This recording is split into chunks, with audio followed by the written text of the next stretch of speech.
Magandang hapon! Kumusta po? Narito po ulit ang update natin para sa lagay ng ating panahon. Ngayong hapon po ng November 24, 2025. Sa ngayon po ay tuluyan na nga na naglandfall sa kalupaan ang bagyong Verbena at huli po itong namataan sa vicinity ng Tago sa may Surigao del Sur. Nataglay ang lakas ng hangin na umaabot po sa 45 kilometers per hour at bugso na 70 kilometers per hour. Magdamag po ngayon na patuloy na magpapaulan, lalo na po sa malaking bahagi ng Visayas, ilang bahagi ng Southern Luzon, at ilang bahagi ng Mindanao. Posibleng bukas pa po ng hapon yan, makakalampas dyan sa may Palawan, patungo na sa may West Philippine Sea, at posibleng muli na lalakas yan at posibleng aabot hanggang sa typhoon category.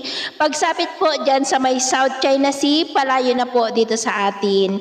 Sa ngayon, dahil kay bagyong Verbena ay nakataas ang Tropical Cyclone Wind Signal number 1.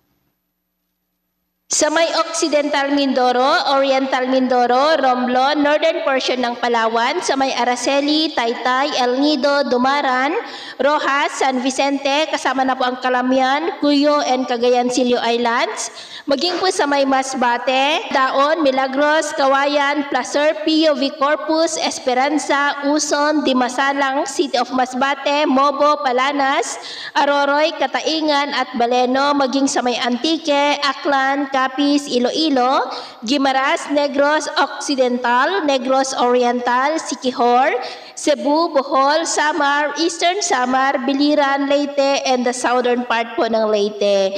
Signal number 1 rin sa may Mindanao, sa Dinagat Island, Surigao del Norte, Surigao del Sur, Agusan del Norte, Agusan del Sur, Camiguin, Misamis Oriental, and the northern portion ng Bukidnon, sa may Bawungon, Libono, Manolo, Fortich, Sumilaw, Impasugong, City of Malaybalay, Malitbog, at Kabanglasan.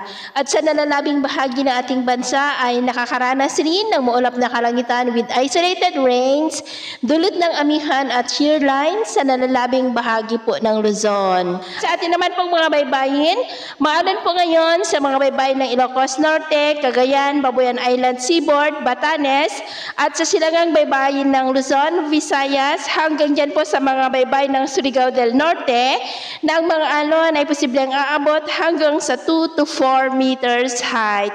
Kaya hanggat maaari po ay iwasan na muna natin ang papalaot dyan sa mga may kulay pula para po mas makaiwas sa mga sakunang pangkaragatan. So ito po ang latest update natin sa araw na ito. At ako po muli si James na nagsasabing sa kahit anong pagsubok po na darating sa ating buhay, huwag na huwag po tayong mawawalan ng pag-asa. Thank you and God bless!